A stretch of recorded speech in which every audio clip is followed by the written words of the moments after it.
Hey, everybody. Matt Bagley with you. Southern Oregon Sports Talk, presented by Medford BMW, 96.1. 580 the game. And I'm hoping I don't have any tech issues tonight. I've been having those issues the last couple of times we've tried to do a radio show. We'll try to put that all behind us tonight. But let me know, if it sounds weird, if it sounds crazy, you don't like the sound of it, just reach out to me. Tell me what you think. 541-630-4792. I'm going to start the show with something that tends to dominate my show. And it's not just my show. I see the same thing when I pick up a newspaper or if I go watch SportsCenter like I did last night. My father-in-law, we were having his birthday celebration at his house, and he wanted to watch SportsCenter, so we're watching SVP SportsCenter. The same thing happens if I listen to a national sports radio show or if I'm just scrolling Twitter and I want to see what the news is. This subject tends to overwhelm everything else in the national sports discussion in America, and that's professional football. In news, they would put it in what's called the A block, that very start of the show. In SportsCenter, it's always the first or second thing off the top of the breakdown. In sports radio, it's always the opening segment. In newspapers, it's always the front headline. The number one, big photo, big story, the NFL. And I'm amazed on the day of the NFL schedule reveal, the NFL used Good Morning Football, its flagship morning show on NFL Network that every front office tunes into for some odd reason. I know it's a good show, but for whatever reason, everybody will tune into that show. They, at 8 in the morning our time, leaked out week 1 of the NFL schedule, and everybody lost their minds over this. It wasn't weeks 1 through 17. It wasn't even weeks 1 through 4 or weeks 1 through 2. No, it was just week 1. And then over the course of a day, a couple of leaks came out. We learned that my Raiders have a couple of AFC North brawls to begin the campaign. We learned that Lamar Jackson is going to open the season in primetime Monday Night Football on the road at the Death Star in Vegas. We learned that my Raiders are going to play on Thanksgiving, and a whole lot more in the NFL. We learned that the Niners are going to have a very easy start to their campaign. A bunch of W's first month of the year. We learned that the Packers are going to have a pretty good time slot to kick off their year, potentially. We learned a lot about the NFL schedule, but we didn't see the actual NFL schedule. This was what was fascinating to me. The NFL is a year-round spectacle, and I think today showed that it's still a spectacle, even in a changing world, even in a world where we have soccer stars that are Americans, that other Americans tune in to watch, like Christian Pulisic, who played for Chelsea Football Club in London this afternoon. He got his 50th Premier League start. He was in a big-time team, in a big-time game. He's a star. He's an icon. And people from coast to coast tune in and watch him at bars that have reopened across America. That's a real thing that happens today. And yet it pales in comparison to how people consume the NFL today. Steph Curry is coming off of a stunning upset win with his Golden State Warriors over the best team in the Western Conference. And LeBron's Lakers, albeit without LeBron, just beat a New York Knicks team in prime time that the whole world watched. And today nobody's talking about it. Nobody cares about it. It never happened. Because that's the staying power of the NFL. It's untouched. It's unparalleled. We're not even talking about weeks 1 through 17 of the schedule. We were just talking about week 1 today. on sports radio across the country, in newspapers, on television. Week 1 of the NFL schedule. Is there any sport in America that has ever had the power of the NFL? That's my question to start the show, 541-630-4792. And maybe you want to take a swing at this question. In your lifetime, will the NFL lose that power? Because I hear this brought up every few years, and I've seen football people go here. I've seen football haters go here. Soccer fans will bring this up from time to time. Basketball diehards and baseball diehards will throw this out here. That, well, football has concussions to deal with. And football has youth problems. The kids aren't playing. The kids aren't signing up. I understand that to an extent. But the concussion problem is a problem that football has had for decades now. Football has had these issues for decades. It's not a short-term thing. It's not all of a sudden football had this issue. No, football had these problems in the 70s. Guys getting their bells rung. And in the 80s. And players starting to decline mentally and physically. And you started seeing suicides, and you started seeing some drug issues after the football career of a player, or some spousal and marriage issues after the career of a certain football player. That was all in the limelight and in the public's face for decades. And yet every year, football is unaffected. Ratings are still incredible. College football ratings get bigger and better every year. High school football, look at Texas. Look at Florida. The Deep South. Look at California. Look at Oregon. I cover it for a living. I know. I see it. People are more passionate now than they've been ever in my lifetime. Are you going to see 10,000 people fill up Spiegelberg Stadium on a Friday night, or fill up Finlay Field in Roseburg? Probably not. It's not like those days. Are you going to see 10,000 people fill up the old Modoc Field in Klamath Falls, where I got my first radio job out of college? Probably not. I think those days are over. But crowds still come out for high school football, for college football, for the NFL. Families still support youth football. And on the 12th of May, smack dab in the middle of the offseason and in the heat of a dead season, it is a desert for real serious football news. The draft is over, free agency is in the dust, and training camps are still a ways away. Everybody and their mother wants to know, what's the NFL schedule? NFL Network has a spectacle right now, a reveal in primetime, weeks 1 through 17. They teased the opening week this morning, and everybody lost their minds. That is the power of the NFL. And in my lifetime, I doubt it's going to go away. 541-630-4792 if you want to join the conversation. I'm back. I'm sorry I was away for a few days. I took a vacation. A mini vacation, little mini vacay from everything. No radio show, no radio roll. Somebody else got to run the game for a couple of days. I was thankful for him. That's Casey Baker, my operations manager. Somebody else had to deal with the sales side and the public face side of the game. That's my general manager, Joe Musio. Thankful for those guys. Thankful for production being tackled by our traffic director, Lindsay Bowie, alongside Amy Lee from KBOI and the aforementioned Casey Baker. Thankful for everybody tackling projects for the last couple of days. Thankful for you patiently staying with this station, still listening to this station, still caring for the station. That little mini vacay felt amazing. I went to Medford, and I've had my vaccines. My fiance has had her vaccines. My parents have had their vaccines. We went to Medford, caught up with my family. They love my fiance. She's the MVP of our relationship. They just adore her. And we got some dinner, had some drinks, had some fun.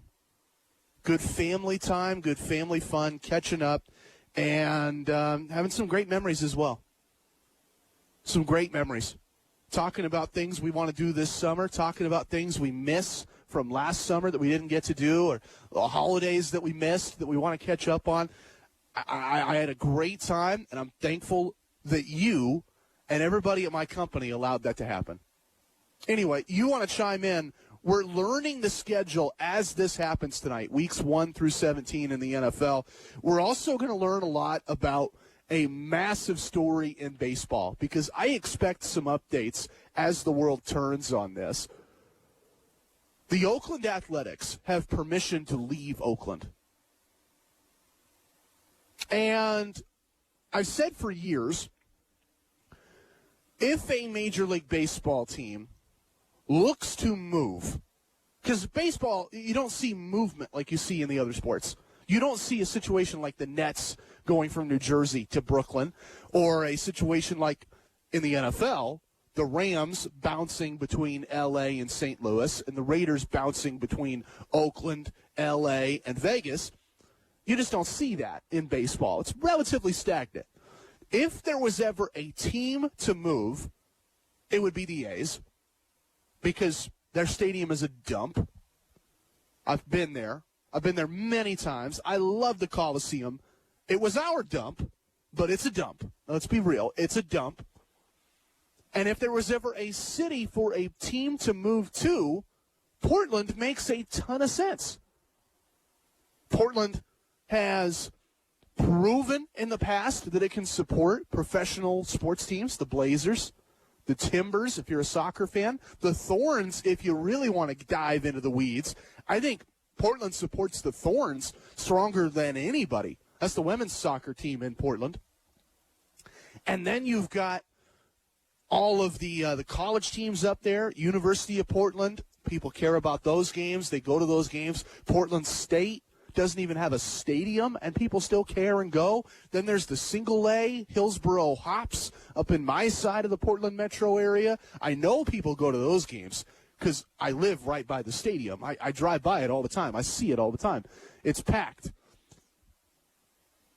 I think Portland has the fan base to support a team. I think Portland is an ideal market to support a team.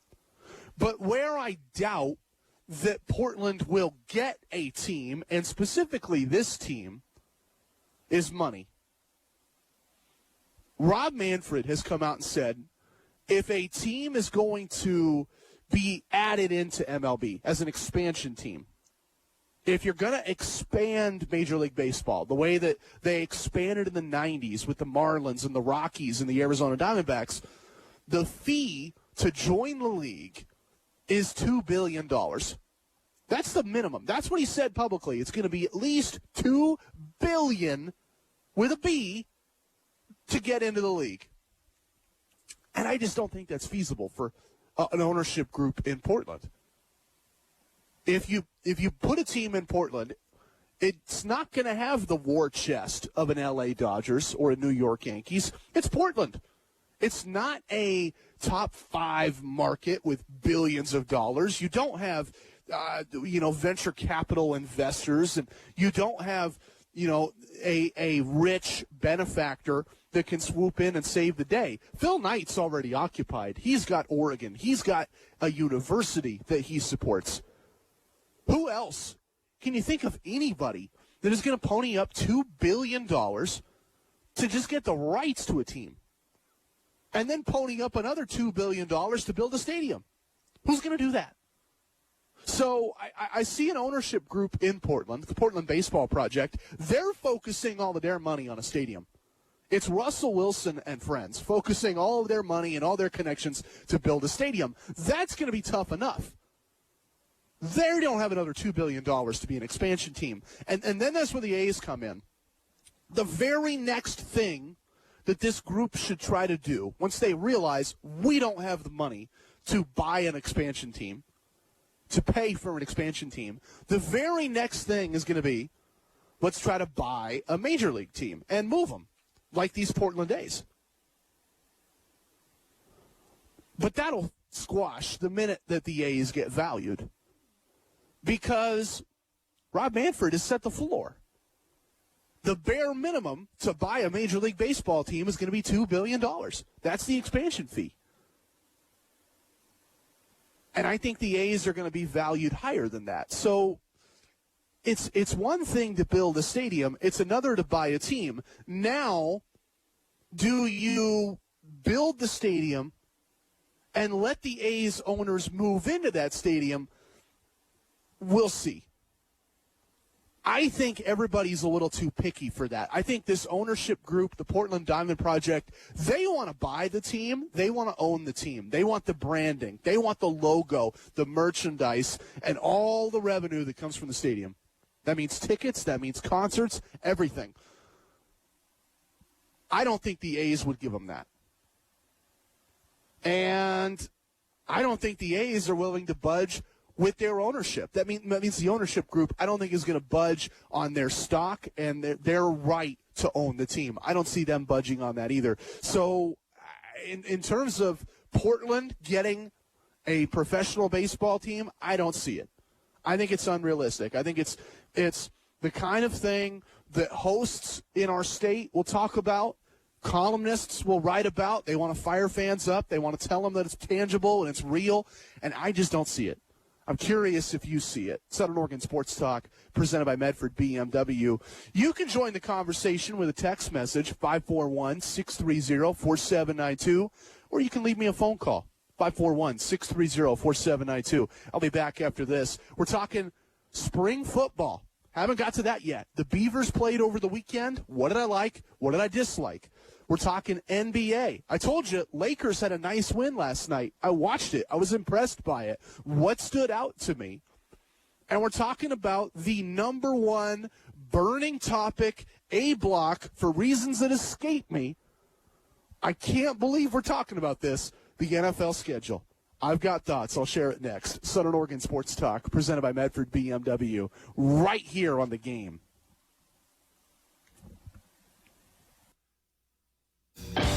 Need OMRI-listed soil for your organic garden? Rockin' Soil has been making bulk superior potting soils as well as custom soil blends since 2010. Their fleet can now haul up to 60 yards at a time. They also carry bulk WSDA chicken manure, OMRI-aged composted sawdust, compost, and worm castings. Rockin' Soil also carries down-to-earth fertilizers, sun-grow products, garden, greenhouse, harvest, irrigation, and landscape supplies.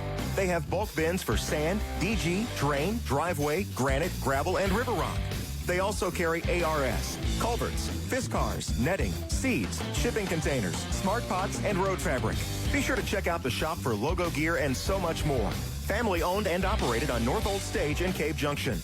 Call 541-592-5395 or visit rockandsoil-oregon.com and Facebook/Rockandsoil Oregon for sales and specials. That's rock, the letter N, Soil Oregon. Be green, one tote or truck at a time. For the ones standing guard. For the eagle-eyed. For the knights in shining armor. And for all those who support them. We are Grainger, your experienced safety partner, offering supplies and solutions for every industry, committed to helping keep your facilities safe and your people safer. Call, click Grainger.com/safety, or just stop by. Grainger, for the ones who get it done. Attention men under the age of 35. You know what really impresses the ladies? When a guy has a few drinks and later gets pulled over for buzz driving. That could cost you around $10,000 in fines, legal fees, and increased insurance rates. There goes let's grab dinner and a movie. Oh, I know. You drive more carefully when you're buzzed. You've proven that hundreds of times. A woman admires that kind of confidence. And you've practiced how to speak if a cop does pull you over. Slowly, clearly, and politely, like, "Good evening, officer." A woman admires that kind of foresight. And what woman doesn't find it adorable that you call it buzzed even though the law calls it drunk? You could kiss $10,000 goodbye, along with any chance of having a girlfriend. Because nothing says I'm a catch more than a guy who lives in his parents' basement and calls it my place. Buzzed, busted, and broke. Because buzz driving is drunk driving. A message from the National Highway Traffic Safety Administration and the Ad Council. It only takes a minute to find out if you may have prediabetes. And you can do it at doihaveprediabetes.org. But you're probably not going to, are you? Kids, work, listening to the radio. you're busy, which is great because busy people can't get prediabetes. Oh my, I read that wrong. They can. Should have worn my glasses. So visit doihaveprediabetes.org and take a short test because prediabetes can be reversed. Brought to you by the Ad Council and its pre-diabetes awareness partners. Southern Oregon Sports Talk with Matt Bagley. Talking local sports. Weekdays 4 to 6 p.m. on 96.1 580 The Game. Oregon play-by-play guy Joey Mack is going to join me in 10 minutes. We'll take a deep dive out of the Oregon spring game, kind of think back to anything that he might have missed after watching the spring game and talking about it last week. Ducks coming up in a couple of minutes. Beavers right now. Oregon State just had their spring game, and I want to know what you think about it. Did you like what you saw? What are your expectations for them after you saw what you saw on Saturday? I don't know how good Oregon State is going to be in the short term, but long term, I think they have a quarterback. And I'm biased, sure. I'm a Southern Oregon guy. I moved to Medford with my family when I was 3. I grew up in Medford. I went to college in Klamath Falls. So I stayed pretty much in Southern Oregon the bulk of my life. This year in Portland, I think, is the exception to the rule. I'm biased for Southern Oregon kids, but when I saw Sam Vidlak sling that football on Saturday, I saw somebody that exceeded expectations.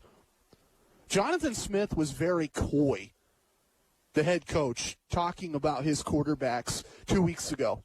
I played this clip on the show. I wish I had it up with me so I could share it with you right now, where he talked about what each of those guys brings and where they are in the program. And the way he talked about Sam Vidlak heading into the spring game was as a high school senior who graduated early, who otherwise would have been playing a high school football season in the spring, who was slinging the football in practice for Oregon State. Jonathan Smith was like, yeah, he looks better than we expected. High school senior. He's basically still a high school senior. It's amazing what he can do. And I thought, well, that means he's not going to play right out of the gates. And then I watched Sam Vidlak in the spring game, poised under pressure, threw some crisp throws, precision passes. We saw differences in velocity. Some of them were floated, like how Aaron Rodgers or Derek Carr like to float lobs into the end zone sometimes. Some of those passes were bullets, the way that Tom Brady or Drew Brees has always had a certain zip to his football, bullet on the football. At least Brees did before he had his body decline and betray him. I saw the full repertoire from Sam Vidlak. I saw a quarterback that could be ready, if not to start this year, definitely to back up, and a quarterback that next year will vie for a starting job. So my question for Jonathan Smith, head coach at Oregon State, and his Beavers, is what's your long-term plan at quarterback? They've got some good young guys there. They got Ben Goldbranson. They've got Sam Vidlak from Hidden Valley, Southern Oregon kid. Who's your long-term plan? Who are you building around? Because I think there's a chance, if Vidlak stays healthy and shows what he showed in the spring game, making those throws, making those plays under duress, there's a chance Oregon State has its best quarterback in a long time. But you have to plan for it. You have to develop that. Otherwise, it might just be another guy on a long list of guys that weren't utilized at Oregon State. Seth Collins comes to mind. Marcus McMaryion as well. Guys that did better when they transferred out elsewhere. I just hope that he doesn't have that fate, because I see some potential in him to thrive in the Pac-12. 541-630-4792. Text me, call me, talk to me, tell me what you think. I'm catching up on some of the text messages here. I was asked, are you going to talk about baseball tonight on the show? The big story to me with baseball is what happens to the A's. What is going to happen for Oakland? Because I know as someone that I grew up an A's fan, and I have drifted away from them. I've been fully honest with you over the years. I'm not a diehard A's fan like I was as a kid because I don't think the ownership group cares about its fans. I've said before that fans, by and large, want to win. We want championships. The ownership group wants money. And that's true for most, if not all, ownership groups in sports. There are exceptions. Robert Kraft with New England and the Patriots, I've seen him put money aside more than once. Mark Davis in Vegas with the Raiders. For all his faults, the haircut, some bad decisions from time to time, I think he works with a championship mindset. If money was the problem, that team would not be paying John Gruden $100 million. If money was the focus, that team would not have made as many firings as it has made over the years. Mark Davis isn't really concerned about money. He's concerned about championships. Not every organization is concerned about championships. They want money, and the A's have always been focused on money. They've got to make the bottom line work. And I just wonder, with this story that Major League Baseball is encouraging them to look at other markets, I wonder if the A's focus on money has gotten in the way of their best interest in their fan base. If they move to Portland, are they going to have the same support they have in the Bay Area? If they move to Tampa, or if they go from the Bay Area, which is a top 5 media market in the country, to, say, Las Vegas, where they have to share digs with the Raiders again, potentially, or they got to go play out in the desert heat in the summertime and it's 120 degrees and nobody's going to the games, is that going to be better than the Bay Area?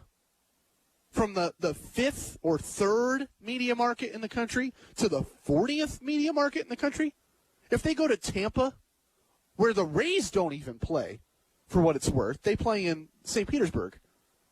If they go to Tampa, where the Rays don't even play because they know they can't drag an audience there, is that going to be better than the Bay Area?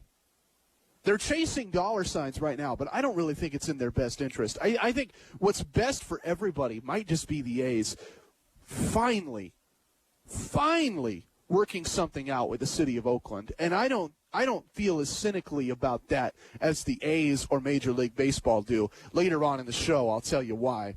Got this text in. What do you think about the NL leading San Francisco Giants? Well, I hope it stays. I hope it sticks. I really do. I love the story. I've said before, Gabe Kapler is a head-scratching manager. He's not a guy I would have hired if I was in those seats. If I was the guy making that decision in the Giants front office, Gabe Kapler would not have been my phone call to lead the San Francisco Giants to the promised land after Bruce Bochy resigned. But I will say this about Gabe Kapler. I don't think he has to do that much with this team because they have a deep pipeline of minor league guys that they have developed into major league studs over the last couple of years. There is a ton of young, emerging talent on this squad. And you're seeing it come to the forefront. We used to make fun of the Giants' bullpen, right? In the later innings of a game, 7, 8, and 9, they would blow it. We used to make fun of, well, the Giants had no offense, and they need a run in the 7th or 8th or 9th, and they just couldn't scrape it together. And I see a team that has a young, talented pitching staff and a young, talented batting lineup, and they are winning clutch games. I don't know how reliable that's going to be over the course of a season. This is a young team, and as their opponents gather more film, more tape, more study on these guys, maybe they're going to see tells and they're going to find a way to break this team and turn some of those Giants wins into losses. But you have to like what you're seeing so far. They're not just in contention in their division, they're leading their division, and they're leading the National League as well. So I'm inclined to think the Giants are for real. I think you're looking at a playoff team right now. I want to hear from you. 541-630-4792. We'll talk more about the A's and where they're going to go, more about the NBA, Lakers beating the Knicks last night. I got thoughts on that one. And let's talk the Oregon spring game situation and spring sports situation. So we talked Oregon State earlier, so now I want to play fair. Ducks play-by-play guy, Joey Mack. Does he feel differently about Oregon now than he did after watching the spring game 2 weeks ago? And what are his thoughts on that Oregon baseball team we introduced to you last week? Joey Mack, Ducks play-by-play guy. He joins me next, right here on The Game. Abby's has your pizza where you want, whenever you want it. Indoors or outdoors. Our house or your house. Let Abby's do the cooking tonight while you enjoy a well-deserved break. Go for a walk. Play with the grandkids or putter in your yard. When you're ready, we'll deliver a hot and fresh meal. Select from our award-winning pizzas, all new salads, legendary chicken, spuds, wings, and much more. While many traditions have changed over the past year, you can still count on Abby's for the same legendary meal and experience that families have been enjoying for over 57 years. And here's some big news. We're proud to announce that Abby's Original Barbecue Chicken Pizza is back on sale, featuring our very own pizza sauce and a 3-cheese blend layered with barbecue sauce, chicken, and onions. This is one giant and legendary pizza that usually feeds 4 to 6 people. Order contactless delivery, Abby's.com, or DoorDash and Uber Eats at some locations. It's not rocket science. It's just great pizza. Don't miss the Original Barbecue Chicken Pizza, on sale now at Abby's, a legendary pizza tradition. Hello, Southern Oregon. Joe Tate here, General Manager of Medford BMW. It's hard to believe it's that time of the year here again in Southern Oregon. The temperatures are heating up, graduation is right around the corner, and summer vacations are on the horizon. We want to take your travel plans to the next level. Whether you are planning a camping trip in our beautiful state or a drive across our great country, we have you covered. We sell the ultimate driving machine and so much more. When you sell the ultimate new car, you get the ultimate used cars in trade. Honda, Toyota, Mercedes-Benz, and of course BMW, just to name a few. We also carry a great selection of full-size trucks and SUVs to make those trips in our beautiful outdoors even better, all at remarkably affordable prices. So if you are in the market for new luxury or new to you, Medford BMW is the place. World-class service, remarkably affordable pricing, and absolutely unbeatable deals. Come visit us in person at Driveway 5 off Bremen Drive or shop 24/7 at MedfordBMW.com. Land ho! hey, seriously, land ho, guys. Guys, land ho! Land ho! Land ho! Land ho! Right there! The tides can turn quick on the water. Progressive's boat insurance has you covered with Sign and Glide on-water towing. Get a quote today in as little as 3 minutes at Progressive.com. I gotta say, this land ho thing, not very effective. Progressive Casualty Insurance Company and affiliates. Sign and Glide coverage is subject to policy terms. I perform for our high school choir director, who taught me to breathe from the diaphragm and sing from the heart. Speech, debate, theater, music. The performing arts teach valuable life lessons that typically aren't taught in the classroom. They help high school students learn leadership skills that prepare them to enjoy more satisfying, productive lives. Hey, I've got a question for you. Who will you perform for? This message presented by the Oregon School Activities Association and the high school in your community. Southern Oregon Sports Talk with Matt Bagley. Talking local sports. Weekdays 4 to 6 p.m. on 96.1 580 The Game. 541-630-4792. You can text me, call me, leave me a voicemail, join the conversation. But I prefer you don't call right now because I've got somebody on the line. Play-by-play voice of the Ducks, the host of Duck Insider, and right now he's packing his bags for his first flight in 15 months. He's Joey Mack, Ducks everything on the radio. You're going to Utah, Joey. We were talking off air. It's not a normal Utah trip for you, but I bet you're jonesing for this. You don't really care, do you? Yeah, I am. You know, it's been a long time since I've been on an airplane. To be honest, I'm actually kind of anxious. You know, it's been a while since I've traveled, and shoot, did I forget anything? Do I need to bring anything extra? What should I watch on the flight? It's a little bit anxious is really the feeling I would tell you, but I am excited to hit the road. I mean, 9 Pac-12 games left, and the Ducks are in the hunt for a Pac-12 championship, tied for first right now. So I'm glad to be able to go back on the road with them, that's for sure. Entering this season, all you know is Mark Wasikowski, affectionately Waz, the baseball coach for the Ducks, has a young team, and you don't know what's going to happen to them. Did you expect them to be in the hunt for a Pac-12 title? I thought that it was certainly possible, mostly because their offense is so experienced and so good.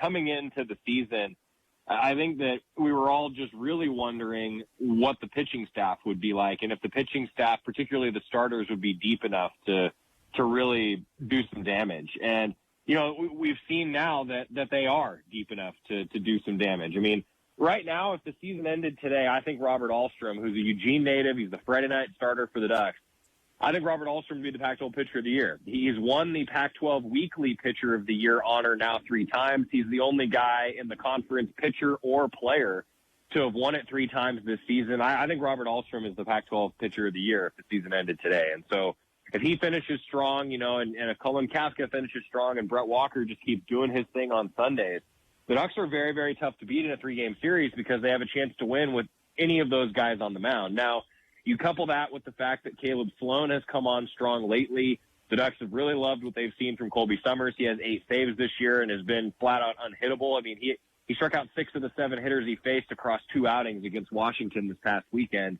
I think that the pitching staff was the one question mark, and they've answered every question. And so if those guys can stay healthy, I think that there is no doubt that they're going to be able to do some big things down the stretch. Yeah, you mentioned Alstrom, kid from Eugene. I love all the in-state guys on this squad. You got the slugger from Salem, Aaron Zavala, and some local guys as well, plus a couple of kids I've covered from various sports back in the day. Do you think that the in-state recruiting is emphasized under this staff, Joey? No doubt about it. That's a huge emphasis for Mark Wasikowski. He thinks that you got to be the best team in the state, and that means you're better than Portland, you're better than Oregon State. In order to do that, you got to get the best recruits in the state. He wants to get the best recruits in the state. It's absolutely a huge focus. And to be honest, Matt, in baseball, it's a big key to being successful overall is to have in-state guys, because baseball doesn't have full ride scholarships for everybody, right? There's 11.7 scholarships to be divided amongst a significant number of guys, 27 guys on a travel roster. So, right. With that in mind, if you can get some great in-state guys that maybe don't need as much scholarship money to come and play for you, when everybody's paying money really to play baseball at the college level, you're on, you're going to have to get some help either from, your family paying for some of your schooling or some educational scholarships as well. So with all that in mind, if you can kind of find that happy medium of, some in-state guys, and then you could give your out-of-state guys a little bit more money as a scholarship. I mean, that's the game that the coaches have to play. And baseball, I think, is the most difficult sport to recruit, because you could have a guy who's signed and then he could go high enough in the MLB draft that he decides, I'm going to go do that instead. And who can blame him? They can go make money playing baseball right away. So, I think that that's a huge key to success. And if you look at the teams that Oregon State has had that have won national championships, they've had some key in-state guys that have been really, really key to their performance. So, yeah, I do think that it's a huge emphasis for this staff, and it should be. Yeah. Yeah, no, that's a great point about the scholarship money, because I think about, like, say, in basketball, I watch a lot of high school sports. The state of Oregon does not produce a lot of 6'6" or bigger big guys. Now, Oregon has an exception to that with Nate Biddle coming in, but generally that's the norm. In football, We've seen linemen get signed to Coach Cristobal's football squad, but generally the state of Oregon does not produce 6-foot, 300-pound linemen. And in baseball, you might still have some of those physical limitations, but I don't think they're as glaring. And what you get instead is, like you said, when you have to share all that scholarship money, the Oregon kids, by and large, I think, care more about being Oregon guys and wanting to be an Oregon Duck. Well, you'd hope so. I mean, I think that there's certainly something to be made, or there's a case to be made for that. I mean, you hope that the in-state groups and the in-state guys definitely see a lot more, or maybe even more value in it, and you don't have to sort of convince them as much because they grew up with it, right in their faces, for lack of a better phrase. But yeah, I mean, I do think that's a huge piece to it. And then, I also think, though, to your point about high school sports in Oregon, I think that it's only getting better and better. I mean, as the population grows in the state of Oregon, it's no surprise that you're getting more and more high-end recruits in a lot of various sports. So I do think that's going to continue. I think that as the population grows, you're going to see more and more of that. I mean, and just look at all the big-time recruits that are coming out in football, basketball, baseball. I think you're right. You're going to see more and more of that. I think I've talked to a number of Oregonians in different sports for the Ducks, and a lot of them all say, yeah, I think it's only going to get better and better, and I think that it will. He's Joey Mack, play-by-play voice of the Oregon baseball team. Also the same role for men's basketball, reports on the sidelines and handles pregames for football, and hosts Duck Insider every day at 3 right here on The Game. Let's talk about that football team really quick, Joey. Spring game in the rearview mirror. You've had a couple weeks to kind of simmer and think about what happened. Has your mind changed on anything you saw that fateful Saturday?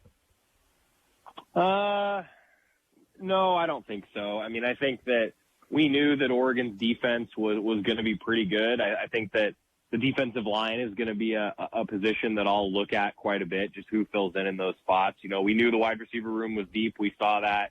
I think that as people have now seen Anthony Brown and kind of chewed on what he does for a while, they all see why he took all those first-team reps in spring ball. So, no, I don't think that anything has really changed in my mind. I guess the biggest thing is I'm just looking forward to what September 4th is going to be like. Is it going to be a full Autzen Stadium? Are we going to be able to do that? And I'm just sure hoping that fans are going to be able to get back in to the stadium. For one, the guys that are on the field. I mean, the student athletes, they want that experience. That's part of why they go and play college sports, is to have that experience of fans cheering for them. And so I hope that comes back. And it's not just for the fans. It really, I believe that. It's for the student athletes too. And I really hope that they're able to have that experience. That's, I think, what we're all kind of looking forward to. Well, you say, hey, I want fans in the stands, not just for the fans, but for the players. I think about you. I think about a broadcaster. How hard has it been to do your job without crowd noise? Oh, very. I mean, Dane Altman can hear every word I say, and he's sitting 50 rows away from me. And, at least in baseball, we've had mostly fans for the most part of the year now. I mean, I think it's definitely different. Your energy level is different. I think everybody's energy level is a little different without the fans. I'm no different than the guys on the field, really. It's definitely something that's on my mind that, oh boy, this is odd. To say the least. So, yeah, it is different. There's no doubt. Yeah, it's been weird for me, too. I miss having crowds. Joey Mack, my guest, play-by-play voice for a whole ton of stuff for Oregon. Is there anything coming up on Duck Insider or anything with the Oregon Sports Network that you want to promote, Joey? Oh, God. I mean, we've got a lot of different interviews coming up on the show, just keeping track of the two golf teams that are in postseason, baseball and softball, obviously. But, I'm also looking forward to introducing fans to Chris Crutchfield. He's the new men's basketball assistant coach. We're working on getting an interview set up with him. And then Mike Mosier and Jackie Naird-Hairston, two that are going to be really, really important for Oregon women's basketball. There's some cool stories there, the new assistant coaches, too. So I think we'll spend some time kind of introducing fans to them. And I would just encourage everybody to keep up with those two golf teams. I think that they're both in a position to do something special. We obviously saw the men's golf team win a national championship at Eugene Country Club 5 years ago. And, I think that the women's golf team, man, they're really, really good. Unfortunately, they didn't get to play their regional in Baton Rouge for the first time ever, actually. Weather was so bad in Baton Rouge the last 3 days that they weren't able to even tee off. And so as a result, the NCAA had to make the decision that just the top 6 seeds are going to advance to the NCAA championship. So a lot of teams that traveled out there and didn't get a chance to compete, Oregon State being one of them, it stinks. But the Ducks fortunate enough to have earned the number 4 seed in the regional, which means that they're going to move on without having to tee off. But I think, though, starting up next week, man, that's going to be a fun thing to follow. They've got some really, really good individuals who are playing really, really well right now for women's golf. Yeah, you mentioned those golf teams. I've said before, because my very first radio job, I got to cover Craig Ronnie, who is a member of that Oregon men's golf team now.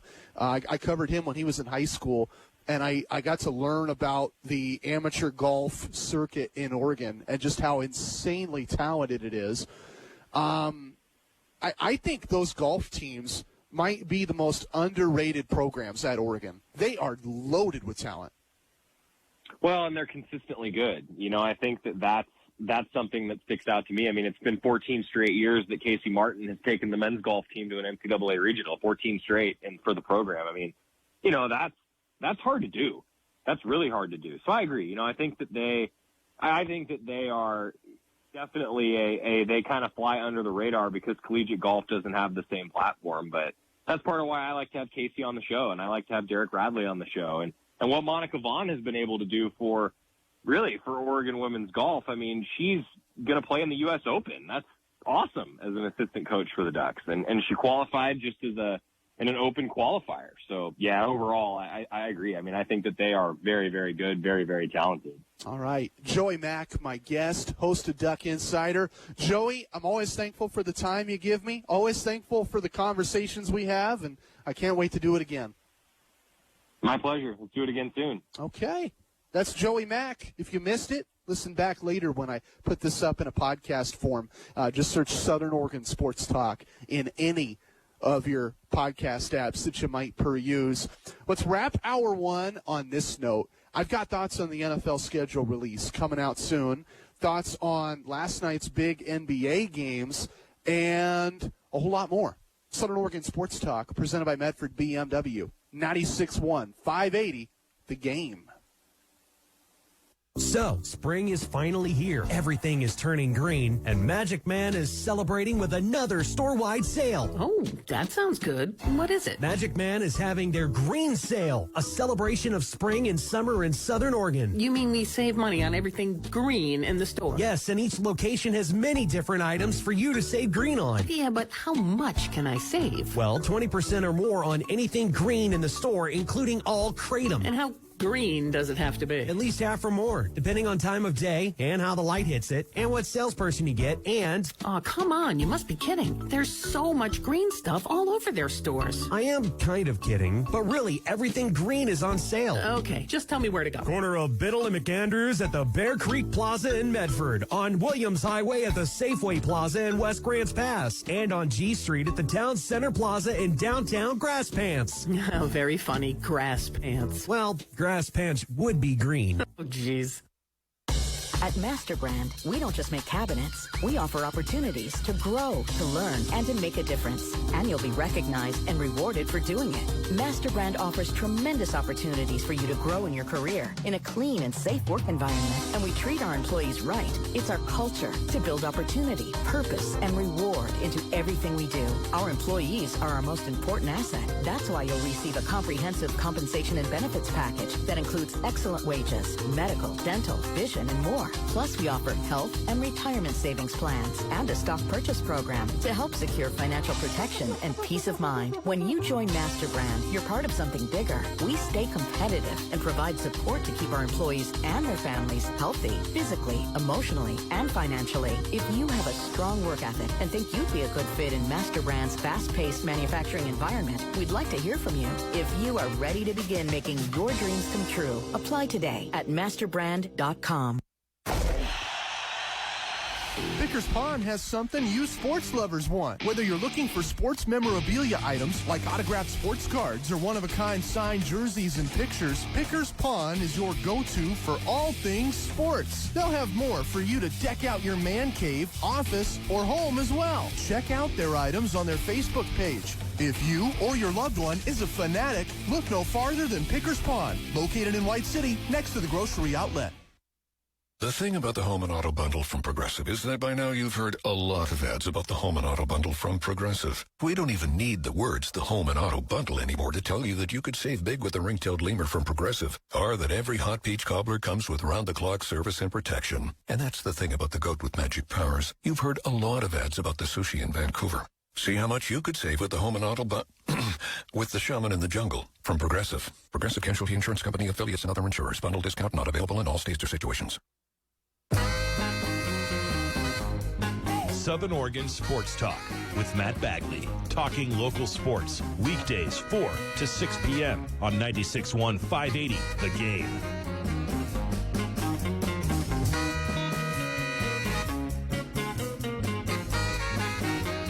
So, the NFL schedule is being leaked out this hour as I'm on the airwaves with you. The Raiders just released their schedule. So did the Niners. So did the...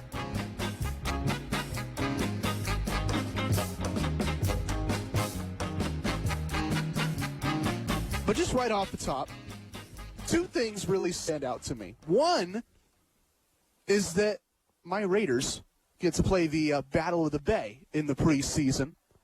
Rivalry game, Raiders and Niners in the final week of the preseason this summer. That's going to be in Santa Clara. If fans are allowed,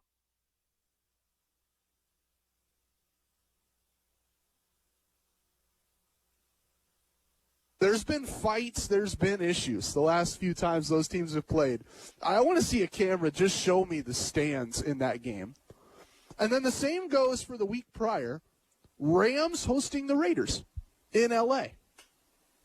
Now, we didn't see any issues last year when the Raiders went to that nice stadium in Inglewood, but no fans in the stands. Might be a different story. Preseason is going to be a blast. I can't wait to see all of that unfold.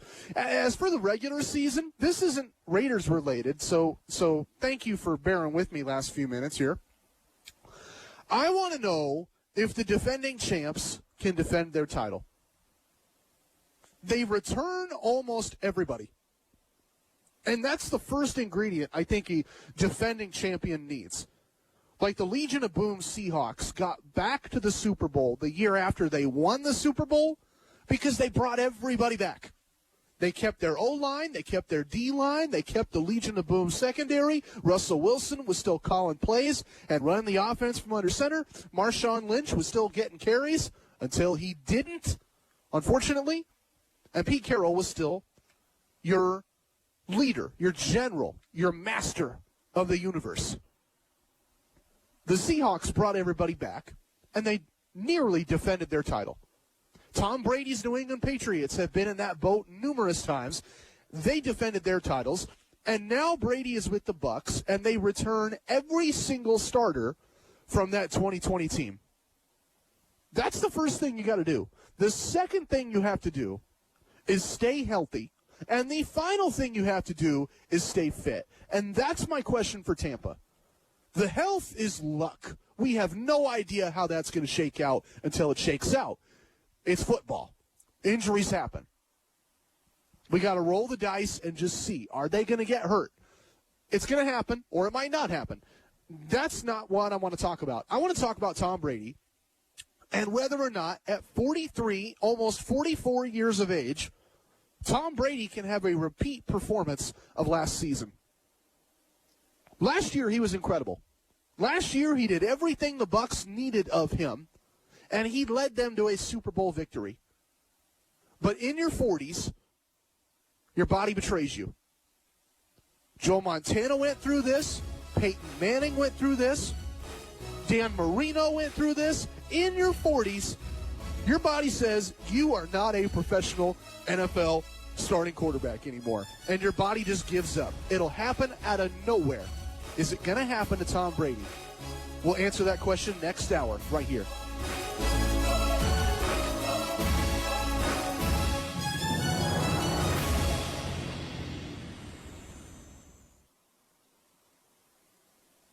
.7 KBOY and Quail Point Golf Course present Monday Night Madness. With social distancing, of course. It's 9 holes at Quail Point Golf Course with a cart, pizza, and prizes, all for just $25. This two-man scramble has a 5:30 p.m. shotgun start. For a chance to win Monday Night Madness for you and a friend, just enter on our website, 957KBOY.com. Join 95.7 KBOY on the greens at Quail Point Golf Course all summer long for Monday Night Madness. Special thanks to Papa John's Pizza. Jackson County, great news. Walk-in or drive-in, over 1,500 vaccines a day are here. No appointment needed to get your free shot at the expo 7 days a week. Everyone ages 16 and older is eligible completely free. No insurance, proof of residency, or ID needed. Get it. Protect your family, community, and yourself. Get it and end the pandemic and get back to the activities and people we love.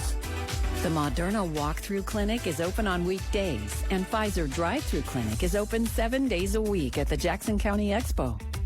The vaccine does not inject virus into you. It activates your natural defense system. My arm may hurt a little. I might feel ill for a bit, but it's safe and it works. No appointment needed at the Jackson County Expo. Jackson County, let's get going and end this pandemic. Okay, forest animals, today is a new day. Kids are coming to the forest, and it's up to us to make their visit a good one. Sparrow. Yes? Have you practiced the most popular bird songs for the year? Of course. Catchy. I like it. Okay, River. Dude.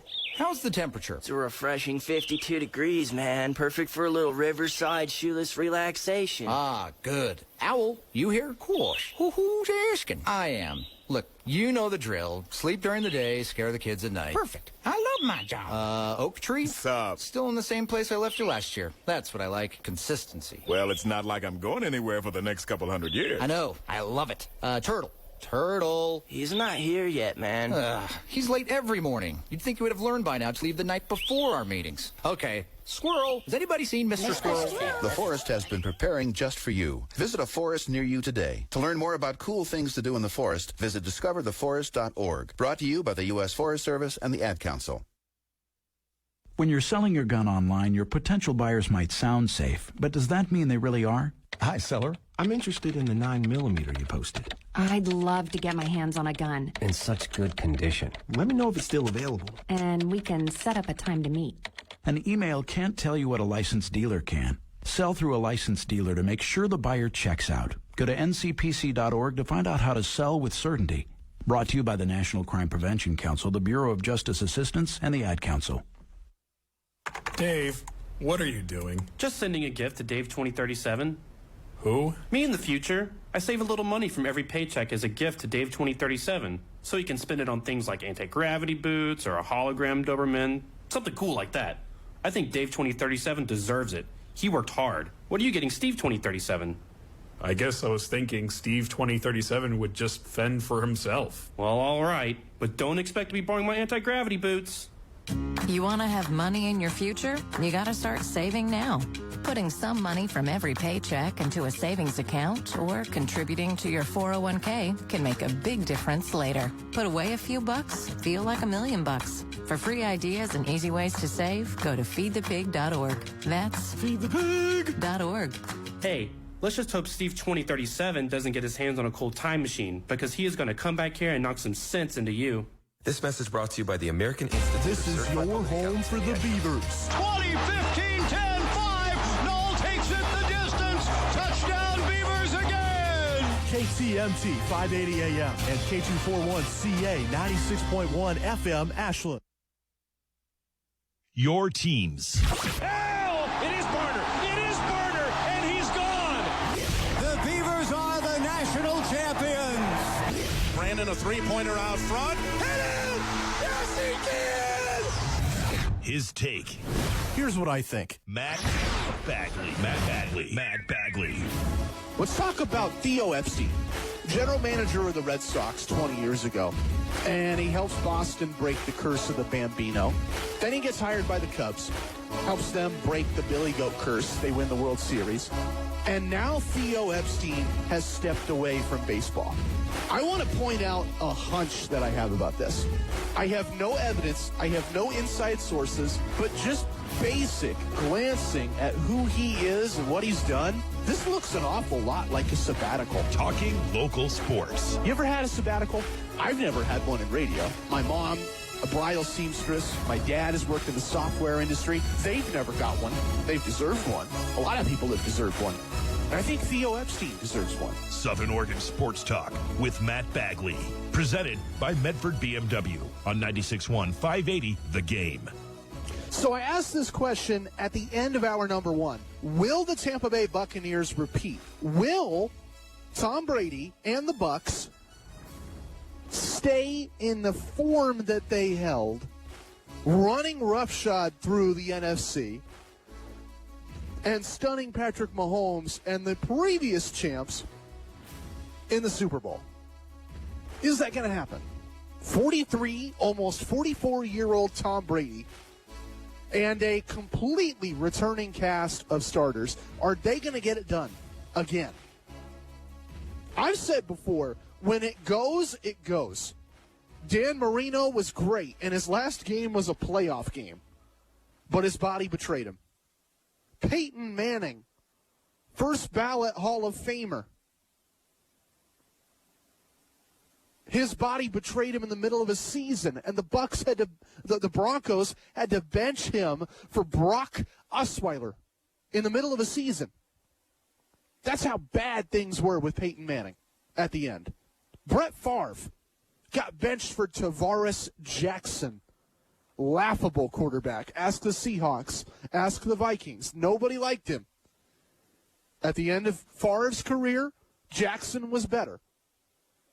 These great, all-time great quarterbacks are great until they aren't. Their body betrays them, and it's too late. And there's no guarantee of when it's going to happen. There's no prediction. There's no moment that you can say, well, in 6 months he won't be a quality player in the NFL. You just don't know. And that's my question for Tom Brady. How does Tampa Bay go into this season not knowing when Brady's body will betray him? They drafted a quarterback, yes, Kyle Trask, but that's not a serious starter. They have a backup quarterback, a veteran in place, Blaine Gabbert, but that's not a serious starter. If Tom Brady slips, this team goes from the unquestioned, unblinking favorite to defend as Super Bowl champions to a team that will be lucky to win 6 games. Tom Brady is the ultimate variable. I'm so fascinated by Tampa Bay. There's 3 teams that I just can't wait to watch this year. The Bucs are one of them for that reason. Can they repeat? Schedule is out today. We'll look at their W's in a few minutes. But I think they can. If Tom Brady can keep defying every expectation for quarterbacks over 40. 541-630-4792. Some other questions that I want to get to. Knicks and Lakers last night. Did you watch that game? Did you see that fight in the fourth quarter and overtime? Not literal fight. No fists in the air. No body blows. But the hustle, the focus, and the fire from both teams, I thought it was a testament to basketball in 2021. Steph Curry and the Warriors owned the last decade with clutch shooting. And Shaq and Kobe and the Lakers owned the prior decade. Then LeBron stepped in with that Heat team that had the big 3. They owned the prior decade with great offense. Shaq and Kobe, it was the triangle. You couldn't stop Shaq inside. You couldn't stop Kobe on the outside. And then LeBron and his Heat take over. They transition from one era to another. And the Heat won with pace, fast break. LeBron would get driving, and he could kick to Shane Battier for 3, or Mike Miller for 3, or Ray Allen for 3. And when he was tired of doing that, Dwayne Wade could drive and kick to all those guys. And when they were tired of doing that, Chris Bosh would get a post-up down low. That offense was unstoppable. The last 20 years of the NBA have been owned by offense. And now I see a team like the Knicks, who have no offense to speak of. Derrick Rose is their leading scorer. He's got 2 bum legs and a whole career full of bad luck, bad injuries. I loved young, prime D. Rose, but this is not that guy. He is a shell of himself. He is the leading scorer for the New York Knicks, night in, night out. And they are not only a 4 seed in the East, but a serious contender because they play defense.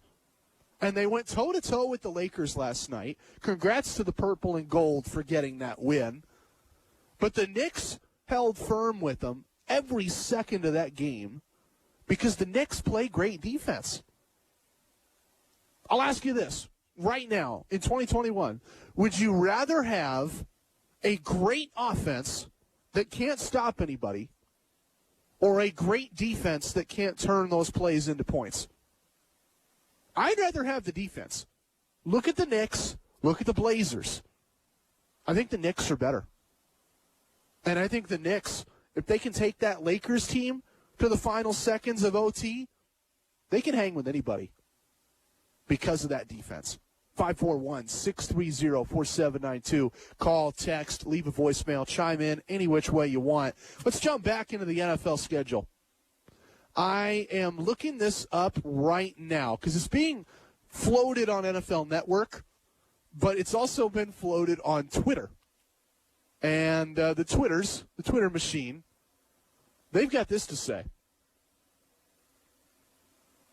Twitter has the entire San Francisco 49ers schedule. I want to know what you think about this, what you see.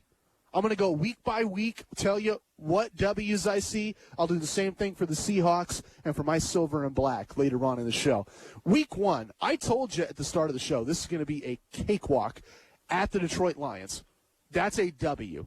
No offense to Penei Sewell. No offense to Nick Pickett and all the Oregon guys that signed with the Lions or got drafted by the Lions on draft day because they loaded up on Pac-12 talent. That's a good young team.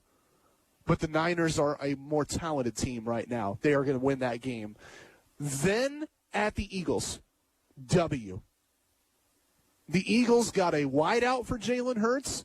They still don't have a line for Jalen Hurts, and the Niners have that great defense. That's a win for San Francisco. Then things get fun.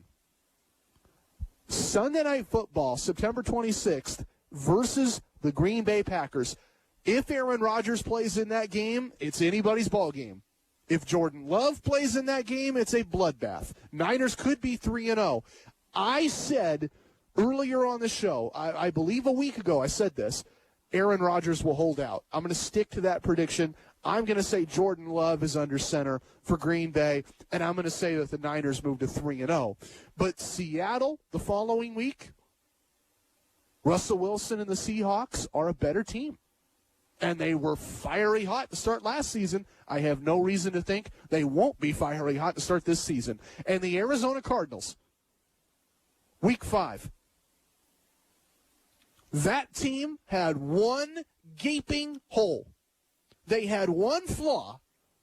They were like the Death Star exhaust port. You just fire a shot into that little exhaust port, and the whole thing explodes, right? It's the whole plot of Star Wars. 2 different Star Wars movies. You build this massive spectacle, and it has a hole in it. If you shoot at the hole, you destroy the whole thing. The Arizona Cardinals had this big, massive spectacle. They have this great quarterback and this incredible passing game with all these weapons and a defense full of athletes that can force turnovers and make plays, but they had no offensive line, no protection for Kyler Murray in the Cardinals passing game. They went out and got an all-pro center, Rodney Hudson, all-pro center for a day 2 draft pick. That is insane value. They've made moves like that in each of the last 2 years to bolster their offensive line, and I think they see the return this season. I think the Cardinals are going to be way better. So, first 5 weeks of the year for the Niners, I have them at 3-2. 3 straight wins, 2 losses. Then there's a bye. Then there's another Sunday night game versus the Colts. I like Carson Wentz.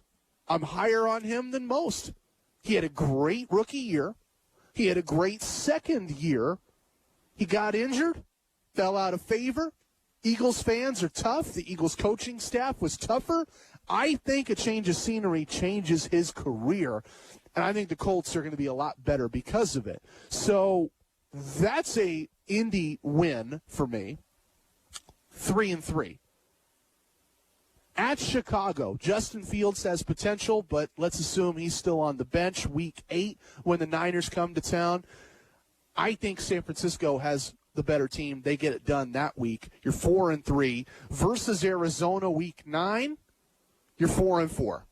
At the halfway point of the year, I have the Cardinals sweeping the Niners. I have Seattle beating the Niners, and I think that's the difference. 4-4 at the midway. What do you think about that? Leave me a message. Tell me what you think. 541-630-4792. Call me. Voicemail, however you want to do it. Week 10, a Monday Night Football, L.A. Rams. Now, I think the NFC West is the toughest division in football. And I think Seattle didn't get any worse this past year. They didn't lose a lot of guys. They didn't gain a lot of guys either, but they didn't lose a lot of guys. They didn't lose ground. They were the best team in that division last year. I think they stay the best team in that division this year, potentially. We'll talk about that a little bit later. I can't say that about the LA Rams. I don't believe that Matt Stafford is an improvement at quarterback. You're trading one set of problems for another. Jared Goff couldn't hit the side of a barn some games. That was a problem. And Matt Stafford is certainly more accurate, but Matt Stafford is not healthy. He's had back injuries. He's had shoulder injuries. I think you're getting a shell of a quarterback in L.A. So Monday Night Football against the Rams, Week 10, I think the Niners are the better team, and they get the win. 5-4 at that point. At Jacksonville, give them a W. Trevor Lawrence needs a ton of help in Florida. That's 6-4. Versus Minnesota. That's going to be interesting. Kirk Cousins, Dalvin Cook, Justin Jefferson. The Vikings have weapons.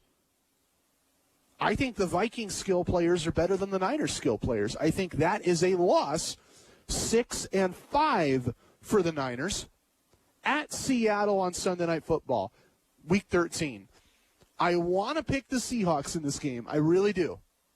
Every year, the Niners split with them. It's a fact of life. I'm going to give the Niners this one 7-5. At Cincy, Week 14. Joe Burrow is good. His receivers are great. I need to see the Bengals protect him. I don't think Joe Burrow will be healthy and playing and standing by Week 14. That's a win for the Niners. 8-5. 8-5. And remember, this is a 17-game season, 18-week season. You have one bye, you play 17 regular season games. So 8 is not going to mean you're a 500 football team anymore. But that's where I have them at this point, 8-5. Versus Atlanta, they've got some holes to fill. I don't think they accurately did it. We'll say 9-5 for the Niners. At Tennessee, Derrick Henry, Ryan Tannehill, that defense, Titans in Nashville on a Thursday night where they never lose. That's a win for the Titans, 9-6. Versus Houston, 10-6, Week 17. I mean, do you think Houston has a chance against these guys? They have so many questions. Who's going to be their quarterback? We don't know. And then at the L.A. Rams, Week 18. At this point, the Niners are 10-6. They are 10-6 at this point. Do they go to 10-7? Do they go to 11-6? At the L.A. Rams, Week 18. I think the LA Rams are an inferior team. And I said that earlier. I do not think that Matt Stafford is going to be that much of an upgrade over Jared Goff and what they had. But for the same reason I said the Seahawks are going to split, I think the Rams are going to split as well. This just seems to happen. The NFC West is so tough, and that Rams defense is really good. And if you assume Trey Lance is the guy under center, a rookie quarterback, I think by week 18, the Rams are going to figure out how to scheme against that young man, and they're going to steal one from him. So I have the Niners going 10-7. What do you have? What do you think? 541-630-4792. Southern Oregon Sports Talk, presented by Medford BMW, 96.1, 580 The Game. And, looks like you have some pretty good comments. We'll get to them next. Plus, I'm going to play the same dance with my Raiders and the Seahawks. How about Seattle? I already told you, I think the 12s are going to split with the Niners this year. What do you think? Southern Oregon Sports Talk, presented by Medford BMW, 96.1, 580 The Game. Abby's has your pizza where you want, whenever you want it. Indoors or outdoors. Our house or your house. Let Abby's do the cooking tonight while you enjoy a well-deserved break. Go for a walk. Play with the grandkids or putter in your yard. When you're ready, we'll deliver a hot and fresh meal. Select from our award-winning pizzas, all new salads, legendary chicken, spuds, wings, and much more. While many traditions have changed over the past year, you can still count on Abby's for the same legendary meal and experience that families have been enjoying for over 57 years. And here's some big news. We're proud to announce that Abby's Original Barbecue Chicken Pizza is back on sale, featuring our very own pizza sauce and a 3-cheese blend layered with barbecue sauce, chicken, and onions. This is one giant and legendary pizza that usually feeds 4 to 6 people. Order contactless delivery, Abby's.com, or DoorDash and Uber Eats at some locations. It's not rocket science. It's just great pizza. Don't miss the Original Barbecue Chicken Pizza, on sale now at Abby's, a legendary pizza tradition. Land ho! hey, seriously, land ho, guys. Guys, land ho! Land ho! Land ho! Land ho! Right there! The tides can turn quick on the water. Progressive's boat insurance has you covered with Sign and Glide on-water towing. Get a quote today in as little as 3 minutes at Progressive.com. I gotta say, this land ho thing, not very effective. Progressive Casualty Insurance Company and affiliates. Sign and Glide coverage is subject to policy terms. Welcome back to the Dog Show. Up next, we have Satchmo. Satchmo is a member of the Shelter Pet Group. That's right, a group known especially for their couch-snuggling, ball-chasing, face-licking, tail-wagging, backyard-hanging, and, of course, companionship. And what breed would you say Satchmo is? I'd have to go with maybe a lavish terrier-hound chihuahua-looking kind of mix. Tremendous dog. I'd also like to point out Satchmo's coloring, a white, gray, brown, black brindle, simply marvelous. You know, it's such a treat to watch a dog like this. Now, let's see him in action. Look how he makes eye contact with his person. That's actually known as the treat stare. How intuitive. And now he appears to be excitedly turning in circles. Ah, the happy dance, so common with this group. And finally, the loving face lick. It's great how he just gets in there and, well, licks. Fantastic. But really, the best way to know an amazing shelter pet like Satchmo is to meet one. Visit theshelterpetproject.org today. Adopt. Brought to you by Maddie's Fund, the Humane Society of the United States, and the Ad Council. It's me, your heart. High blood pressure is serious, and if you think I'm just gonna keep ticking away, you're wrong. I can quit whenever I want, but I like my job. Just treat me better. Maybe we can do some exercise on occasion? After all, we're in this together. Don't let your heart quit on you. High blood pressure can lead to a stroke, heart attack, or death. Get yours to a healthy range before it's too late. Find out how at heart.org/blood pressure. A message from the American Heart Association, the American Stroke Association, and the Ad Council. Southern Oregon Sports Talk with Matt Bagley. Talking local sports. Weekdays 4 to 6 p.m. on 96.1 580 The Game.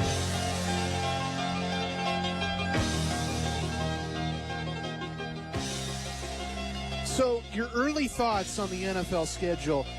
My dad says the Raiders' schedule is brutal. We'll talk about that very soon. The Seahawks schedule is fascinating to me. I'll explain why in a minute. And some of you out there think I'm a little harsh on the Niners schedule. Quote, look at how the Niners handled the Vikings in the playoffs a couple years ago. Jimmy G comes through on Sunday Night Football, leads the Niners to a win at Seattle. The Niners give Tennessee a run for their money. Niners 12-5, a playoff team. I have them at 10-7. I think that the questions here are who's going to start at quarterback for the Niners. I don't see them drafting Trey Lance, number 3 overall, to be a backup for very long. I think that Jimmy G is going to start in training camp and in the preseason and in the first month of the season, but then all bets are off. And then the question is, can Trey Lance play? And if he can play, how long can he play? Because we see this every year with young quarterbacks. Once defensive coordinators around the league see enough game film on a guy, they can break them. Not every quarterback gets broken, for that matter. Justin Herbert, I saw all season teams tried to blitz him. They threw all sorts of fun coverages at him where they would show man at the pre-snap and then they would go into a cover 2 zone after the snap. I saw all sorts of fun, creative defenses that teams would throw at Justin Herbert, and it didn't matter because he's really good. Patrick Mahomes is the same deal. I remember the first game that Patrick Mahomes ever started, and not the first game he ever started, the first week 1 that he ever started, because he had that week 17 start in the end of his rookie season. But going into year 2, Patrick Mahomes is the dude, and everybody in the world wondered, how good would this dude be? Now that we've seen him on tape and we've seen what he did in college, how's it going to translate to the NFL? They would throw all of this stuff at him, and he tore it to smithereens. Like, there's an early season game in that second year where he plays against the Steelers, and I remember all the analysts said going into it, well, Patrick Mahomes, now he's going against a real defense, and he's shown enough on film, they're going to stop him. And he threw for like 400 yards and a bunch of touchdowns. Trey Lance could do that, but most quarterbacks aren't Patrick Mahomes or Justin Herbert. Most quarterbacks will level off after about 6 or 7 games, and they can get back. They can get back to where they were, back off to whatever hot start they were on. But generally, rookie quarterbacks are going to level off after 6 games. I'm expecting that with the Niners. That's why I have the Niners at 10-7. You might have them at 12-5 or better, but I have them at 10-7 for now, and we'll just play it by ear, see how good the young rookie slinger is. Seahawks 2021 schedule. This is one of the most fascinating teams in the NFL to me, and I'm curious if you share my fascination. Leave me a message, call me, voicemail, text, however you want to do it. 541-630-4792. The NFC West is the toughest division in the NFL. You have the best coach in the NFC West, and maybe the best coach in the NFC, Kyle Shanahan. You have a defense loaded with superstars in L.A., Aaron Donald and Jalen Ramsey. You have an offense that is so unique and groundbreaking and fun that can hang in any game no matter the score. The Arizona Cardinals, they got Kyler Murray, and they have 100 wide receivers to pick from. They've got weapons in the passing game. Every week, every play, every game. The Seattle Seahawks have to exist in that world. And it's a tough one. It's a gauntlet. I want to look through this schedule, see if this is a playoff team. September 12th, week 1, at the Colts. I said earlier, I think Indy is better. They are better than they were. They are better with Carson Wentz. He has a lot more left in the tank than Phillip Rivers did, and I think he has a lot more to show the world than we all think. I think he's an improved quarterback, leaving a bad organization and a tough fan base in Philadelphia. All that said, I think the Seahawks are a better team. If they do the same thing they did last September, they let Russ cook, they have some fun, I see the Seahawks getting off to another hot start. At the Colts week 1, that's a W for me. September 19th, Titans come to town. I hate to say it, but last year the Seahawks defense struggled against teams like this. They just couldn't get a stop. And when you're going up against Derrick Henry, I think that kind of defense is in for a rough Sunday. I like the Titans to win. Seahawks are 1-1. October 3rd against the Niners. We already talked about this game. I think San Francisco wins it. I have the Seahawks winning this one. I have them splitting. So I knew. I was like, don't get those two games confused. I did anyway. 2-1. The Rams on Thursday Night Football, Week 4, October 7th. I think Seattle wins that one. That is a team that has a better quarterback. The Seahawks have better skill players. And I think the Seahawks have an improvement on their offensive line. They've made some good draft picks on the line, some good signings in free agency the last couple of years. They trade for Gabe Jackson this offseason. Some moves on the line that can mitigate the strength of that Rams defense. That's a 3-1 start. Then at the Steelers on Sunday Night Football in Week 6. I'm not as high on Pittsburgh as others. So I have the Seahawks winning that game. I think this is the twilight for Ben Roethlisberger. That's Week 5, excuse me. You're 4-1 at that point. Versus the Saints on Monday Night Football, Week 6. They don't have Drew Brees anymore. That's a win. You are 5-1. And then against the Jaguars, Week 7, I've said before, Trevor Lawrence is not the kind of player that I would, expect to carry a talentless team. And I think they are a talentless team. That's another win. It's all looking good for the Seahawks. One loss the first half of the year. A bye on November 7th. Then Week 9, they have the Packers. If Jordan Love is a starter, that's a win. The Cardinals on the 21st. This is where it gets fun to me. Arizona has the weapons. They had one flaw. I think they fixed that flaw. I think the Cardinals win. So now the Seahawks have 2 losses.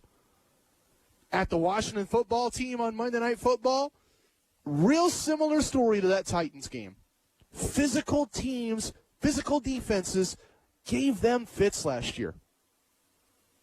To me, that's the 3rd loss for the Seahawks. The 4th loss comes a week later because I said the Niners were going to split with them. Happens every year. For whatever reason, Kyle Shanahan's always good for at least one against the Seahawks. I think he gets that one on December 5th. That's their 4th loss. At Houston, win. Versus the Rams, I think they sweep the Rams. That's a win. Versus the Bears, the day after Christmas, if Justin Fields is the starter, all bets are off. For now, I'm going to say he's on the bench, and the Seahawks are going up against Andy Dalton. They can win that one. Versus the Lions, January 2nd, that's a win.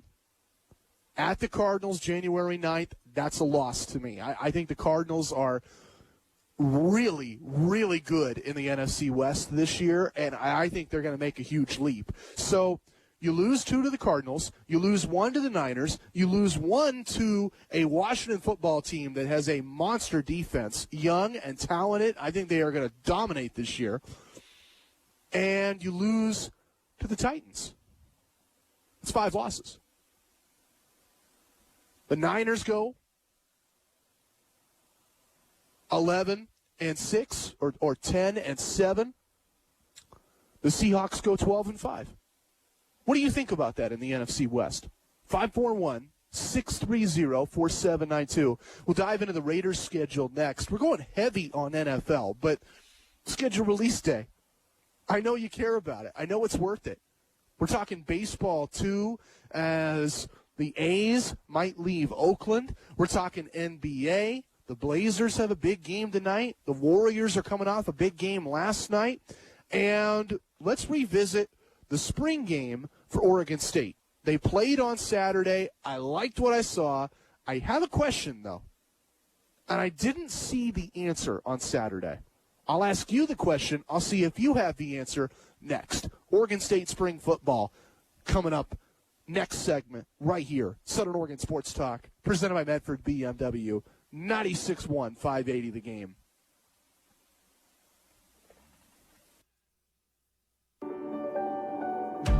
In the Army National Guard, family means everything. They really appreciate what she's done as a sister as well as a soldier and, supporting their country. Our parents, they were really supportive that all 5 of us would join. Family members that are soldiers in the Army National Guard inspire and influence, setting a path for others. It's validating knowing that, I kind of did my part to make sure this is what they actually wanted and that they feel the same way I do. I'm really proud that we get to help shape the future, and I know that my sisters are going to be amazing soldiers. Serving part-time in the Army National Guard instills pride that you and your family will share in. A lot of pride, and they're just out there doing something every day and then serving their country as well. I got my education because of the Guard. I got to travel a little bit and experience a whole different culture. Visit NationalGuard.com to learn more about part-time service. Sponsored by the Oregon Army National Guard, aired by the Oregon Association of Broadcasters and this station. The average time a resume spends on an HR manager's desk is 7 seconds, and most of them are tossed aside. Now imagine if one of those resumes belonged to Yasmin, who was living in a shelter, juggling 3 jobs. I had to be resilient. That's something that you can't teach. Or if that resume was from someone who worked 12-hour shifts at the recycling company with my dad, who's 72. That taught me a work ethic that I carry with me every day. We rely so much on a resume, yet it could never tell the full story of someone. Growing up where I did, a lot of things could have gotten in the way of my goals. But I learned to push through, and that's what I bring to work every day. So maybe it's time we look beyond the resume and look to Grads of Life. Discover new ways to develop great talent that are so much more than what's on paper at gradsoflife.org. A public service announcement brought to you by Grads of Life and the Ad Council. Question. When you walk into the boardrooms of the most successful companies here in Oregon, who do you meet? Answer. Men and women who play high school sports. Education-based high school sports give us more than athletes we can root for. They give us leaders we can depend on. Question. So where will we find tomorrow's leaders? Answer. High school sports. This message presented by the Oregon School Activities Association and the Oregon Athletic Directors Association. Sometimes, when a problem needs our attention, we get a warning. Would you recognize the signal if your heart was sending you an alert? I'm Marcy, and I have atrial fibrillation. That means I'm at 5 times greater risk for stroke. Some people don't even know they have AFib until they have a stroke. Talk to your doctor about your risk for AFib and stroke. Treatment saves lives. Visit heart.org/AFib awareness. Brought to you by the American Heart Association.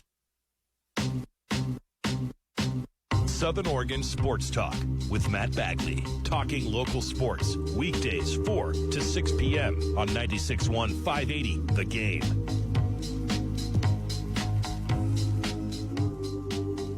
Five 541-630-4792. That's the number for you if you want to jump in on the conversation. Call, text, voicemails, however you'd like. 541-630-4792.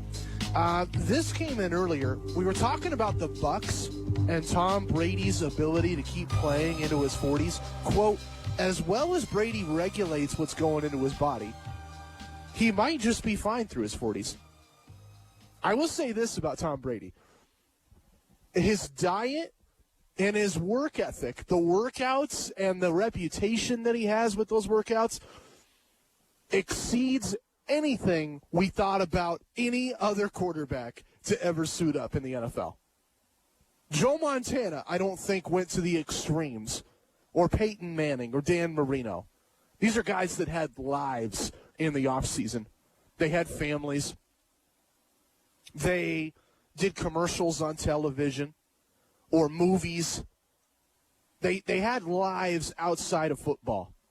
Tom Brady, his life is football. And so he eats the ideal diet for a football player at his position. Not a lot of fat, lots of muscle. He works out the ideal way for a football player at his position. He gets up early and he grinds, and then he watches a ton of tape. And he's constantly learning what everybody else is doing. It reminds me of Peyton Manning was famous for this. In the offseason, he would get together with John Gruden, because at the time, John Gruden was the analyst for Monday Night Football, and he was a neutral. He wasn't coaching. And so John Gruden had game tape and practice tape from like every NFL team. They would just give him all their stuff because they trusted him. He was a neutral. He was a fellow coach. They trusted John Gruden, all these coaching staffs across the league. And so John Gruden would work with Peyton Manning at Manning's behest and say, okay, you want to learn this drill. You want to learn that drill. You want to learn this offense or see what this defense is practicing. He would show all of that to Peyton Manning. And Peyton Manning would know, okay, I've got to work on A, B, and C and X, Y, and Z over the offseason based on what he could see in film study with his contacts across the league. Tom Brady has that same network established. And I think he's taken it one step further. I don't disagree. Like, he could be the exception to the rule that beats Father Time. I'm just saying that eventually everybody's body breaks down, and most quarterbacks see their body break down before 43. The clock should be ticking for Tom Brady. It doesn't necessarily mean that it is ticking for Tom Brady. And the Bucs, I think, until we see Tom Brady play, are still the favorites to defend as Super Bowl champions. But I'm curious where you think on this. 541-630-4792. We'll talk baseball in a minute. The A's want to leave Oakland, and I don't think Portland's realistic, but we can talk about it. We can talk about what might be realistic and how the A's might get to Portland. We'll talk about that in a minute. Let's talk about the Raiders' schedule, too, and the spring football game at Oregon State. Let's start there in this segment. Beaver spring football. They played on Saturday. I thought they looked good on Saturday, but I'm still left questioning something. Every team in football, at every level of football, has what we might call a money play, a go-to play, a bailout play in the clutch, in the crunch, when they need a first down or they need a touchdown, they call this play. Last year, my Raiders' money play was out routes, 2 out routes on the sideline.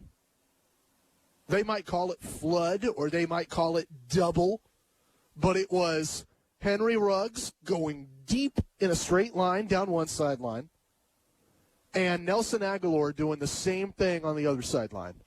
And if they caught a good coverage with one deep safety stuck in no man's land between 2 guys going deep, that play was a touchdown. As you saw in the game against the Dolphins, where Nelson Aguilar had that long touchdown. You saw against the Patriots, same story. The Chiefs, they beat them in Arrowhead thanks to that play. That was their money play. Every team has a money play. The Niners' money play is a zone run. They have aced that play for years. They killed the Packers in the NFC title game 2 years ago with that play. It's their money play. The Niners of yesteryear, Montana and Rice, it was a different money play. When they needed a first down, they told Jerry Rice to run what's called a drag route, where he just kind of shakes a corner from the outside, off the sideline, curls inside, but not too far inside. You don't want to get caught in the zone of a linebacker or two. You don't want to get thumped by a Ray Lewis or in an older era, a Mike Singletary coming in over the middle. You just want to drag down the line of scrimmage towards the opposite sideline. And all the defenders, if they were playing man, would be way out of the play, and all the defenders, if they were playing zone, would be too far in front of the play, and Jerry Rice would be wide open. That drag route, that money play, bailed them out time and time again over the years. My question for Oregon State, after watching the spring game, I liked what I saw from their young quarterbacks. I liked what I saw from their defense. What's their money play? What's that one play with all these new guys, all these young faces? What's that one play they're going to go to? Last year they had a play. It was Jamar Jefferson outside zone run. He would stretch to the outside. He would take a lane, cut, go, boom, he was gone. Money play. Big touchdowns against Cal and Oregon and big touchdowns prior in his career. It was a money play. He's gone. He's in the NFL now. That money play, I think, might be gone with him. What's the money play for Oregon State? When they need a first down or they need a touchdown, how do they get it done? I don't have an answer to that question, and that concerns me because I see a Beaver team on offense that could be good, but that lack of a money play might hold them back. They're going to struggle. They're going to take their lumps. Without Jamar Jefferson, I see this team taking a slight step back on offense. 541-630-4792. Let me know what you think. Text, call, voice, you know the drill. We'll wrap the show next. I think the Niners are going to win 10 games. I think the Seahawks are going to win 12 games. What are my Raiders going to do? I have to detach the fan from the broadcaster. I'm going to try my best next. Southern Oregon Sports Talk, presented by Medford BMW. Plus, we're talking about the A's potentially playing in Oregon. We're talking about a huge matchup in the NBA last night and a result that might have shocked you. And we're looking ahead to the NBA playoffs coming up. That's all coming up next right here. Southern Oregon Sports Talk, presented by Medford BMW on 96.1, 580, The Game. Okay, my shipments have to get to customers on time and looking good. It's possible with Staples Connect. Staples Connect has small business shipping covered with premium shipping supplies, custom labels, and UPS shipping services. And now, buy two, get one free on decorative shipping supplies. Plus, get 20% off UPS Express shipping services. Explore what's new at your local Staples store or staplesconnect.com. Staples Connect, the working and learning store. Ends 5/29. Visit staplesconnect.com/shipping for details. At Buy Mart, we're always looking for ways to help you save, like with our latest savings guide available now at buymart.com. We've got your outdoor fun covered with deals on coolers and barbecues, camping and outdoor play essentials, savings on fitness and home office electronics, and even treats for your furry best friends. Our employee owners are here to help with our digital savings guide available now through May 18th, only at the home of the $5 lifetime membership, Buy Mart. Land ho! hey, seriously, land ho, guys. Guys, land ho! Land ho! Land ho! Land ho! Right there! The tides can turn quick on the water. Progressive's boat insurance has you covered with Sign and Glide on-water towing. Get a quote today in as little as 3 minutes at Progressive.com. I gotta say, this land ho thing, not very effective. Progressive Casualty Insurance Company and affiliates. Sign and Glide coverage is subject to policy terms. Music is a bridge between the material and the spiritual. My name is Harvey Lauer, and I'm 82. As a blind person, you have to be aware that nobody can tell you what you can or can't do. You really have to try things. My folks got me a little radio in 1940, and that was the best Christmas present I ever got. When I was 11 years old is when I started to play music, play the piano, and then the accordion, and then the cello. My wife, who was also blind, was a good cook. When she died, that's when I started Meals on Wheels. America, let's do lunch. 1 in 6 seniors faces the threat of hunger, and millions more live in isolation. Drop off a hot meal and say a quick hello. Volunteer for Meals on Wheels by donating your lunch break at americaletsdolunch.org. This message brought to you by Meals on Wheels America and the Ad Council. We love our sports here in the Rogue Valley. And it's our responsibility to keep them great. And we need you to know your role. You can be a player. You can be a coach. You can be a spectator. Or an official. But you only get to be one. Know your role. Parents, release your kid to the game. It's my experience. Don't yell at the refs. They have a hard job. Know your role. Players, respect your opponents. Love to play, win or lose. Know your role.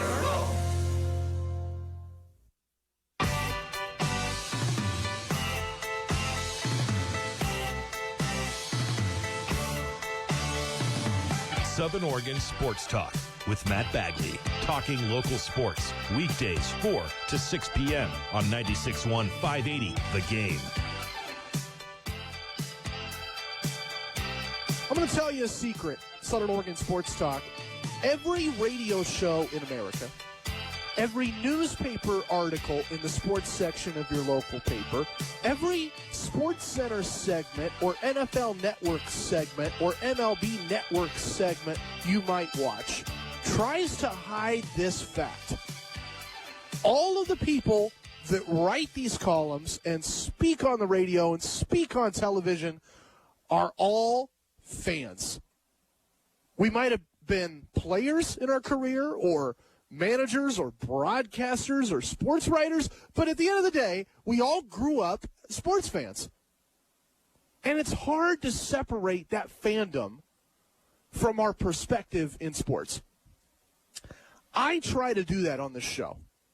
I have made no bones about it. I've been honest about it over the years. I'm a broadcaster, but I also have a crippling addiction to the Las Vegas Raiders football team. I bleed silver and black. I'm a Raider fan, unfortunately. I try to separate that fandom from my broadcasting, and I'm going to keep up at that try here by looking at their schedule and telling you what I think is going to happen. My dad texted me earlier. He thinks it's fairly brutal. I'm inclined to agree. And I'm not telling you that this is a title contender derailed by a tough schedule. The Raiders are not that good. But this schedule might make them look like they're in the basement of the AFC. Monday Night Football to open week 1. They go up against the most exciting quarterback in football, Lamar Jackson. I can't pick a win for Vegas with that one. Lamar is too good, and that Raider defense is still really raw. 0-1. Week 2, the Pittsburgh Steelers. And I've said before that Pittsburgh is not as good as people might think. Ben Roethlisberger, way up there. He was injured for a large part of the year. I think that his teammates don't have the same talent level around him that they might have had in years past. Juju Smith-Schuster has his head in the clouds. There's a lot of reasons to think that the Steelers are going to regress this year. But are their flaws going to be exposed by the worst defense in the NFL? I don't think so. Raiders fall to 0-2 because their defense just can't stop anybody. Week 3 against the Dolphins. Miami beat them last year. And I think Miami got a lot better. Good coach, good skill players, good quarterback, great defense. That's another win. Raiders start 0-3. At the Chargers week 4. Now, they beat them last year once. They nearly beat them twice. I'm going to give the Raiders that W, even though I really like Justin Herbert and L.A. this year. It's just we know the Chargers do this every year. They get everybody's hopes up, then they get injured. They never meet those expectations. I think the Raiders are going to take one from the L.A. Chargers. So 1-3 out of the first 4. Week 5, it gets a little bit easier against the Bears. Andy Dalton under center. That's a win. Week 6 at the Broncos. Teddy Bridgewater is an improvement, but the Raiders swept Denver and did so fairly convincingly last year. That's a win. So 3 wins, 3 losses, versus the Eagles week 7. I'm going to give them a win. I'm going to say that they go to 4-3 heading into their bye. At the Giants week 9, I'll give them a win, but I don't feel good about it. I think the Raiders are the better team in that game, and I think they get their 5th win of the year after that game. But every year, what do we know from John Gruden and the Raiders? In the second half of the year, they lose games they were supposed to win. Last year, they got spanked by the Falcons. A year prior, they got spanked by the Jets. They lose games they're supposed to win in the second half of the year. I have a W there. I don't feel confident about it. So 5-3 after a bye. Then you go to week 10. Las Vegas and the Kansas City Chiefs, week 10. Now, we know the Chiefs almost got swept last year by Vegas, and I'm not going to discredit that. But do we really think that the Raiders are going to do what they did last year to this Kansas City team? That they are going to boat race them in one game and then hold them on the ropes in another game? I don't see it. I think Kansas City sweeps them this year. So loss in week number 10, you're 5-4 on the year. Week number 11, Joe Burrow and the Bengals. When we talked about the Niners schedule, I said Joe Burrow might not be healthy by the time he plays in Santa Clara. Week 11 is a different story. I'm going to assume Joe Burrow is still playing. The Bengals win that game 5-5. Thanksgiving, week 12 against the Cowboys. Everything seems to hinge there. Dak Prescott, Zeke Elliott. I don't think those two have ever lost against the Raiders. They've played them twice now. I think they win again. 5-6. Week 13 against the Washington football team. Chase Young, Montez Sweat. They have two of the best edge defenders in the game. I think they come out fired up, and they take care of a Raider team that just doesn't know how to protect and contain against that pressure. That's another loss, 5-7. Week 14 at the Chiefs. I said Kansas City would sweep them. Patrick Mahomes, Andy Reid, you don't need me to tell you more. I think they sweep them 5-8. And that's where things get really bleak. Can the Raiders sweep their next 4? They have the Browns, the Broncos, the Colts, the Chargers. I don't see it. Cleveland is an improved team this year. We saw that. I think they win 5-9. The Broncos, I'll give them a win, 6-9. The Colts killed them last year. I think they do it again, 6-10. And then the Chargers, I'm going to give them that win just because I'm a Raider fan and I'm biased, 7-10. So the Raiders, I don't have them as a playoff team this year. I have them going 7-10. I have the Niners going 10-7. I have the Seahawks going 12-5. What do you think about those standings? Let me know. 541-630-4792. Last 2 minutes on the show. The NFL schedule has been leaked and released and discussed verbatim on NFL Network. Is that schedule going to hold up? What I mean by that is we saw a COVID football season last fall. 16 games with minimal practice time, no training camp, no preseason, and stoppages galore, and it was terrible football. We watched it, we talked about it, but it was ugly. It was not the same caliber of football that we're used to in years past. When you add a 17th game and you add all those extra hits, is it still going to be worth watching? Is it still going to dominate our attention spans like this offseason is dominating our attention spans? I want to hear from you. We'll talk about that tomorrow on the show. And then in the NBA, the Knicks and the Lakers had a classic battle last night. New York is an East contender, in my opinion. L.A., if they keep winning, they have a shot to repeat in the West. We'll talk about that tomorrow. But I got no clue who wins in the West. We'll talk about this. The Lakers might lose in the play-in. And the reason why they might lose in the play-in is because of those Golden State Warriors who won last night. They played the best team in the conference this year, Phoenix. Steph Curry went off again, and his teammates did just enough to support him. I don't know who's the toughest team in the conference finals. I don't know who that power is going to be it the Lakers or the Nets or whoever. I do know that there's one team nobody wants to face in the opening round, and that's Golden State. We'll talk about all of that on tomorrow's show, plus the A's next, right here.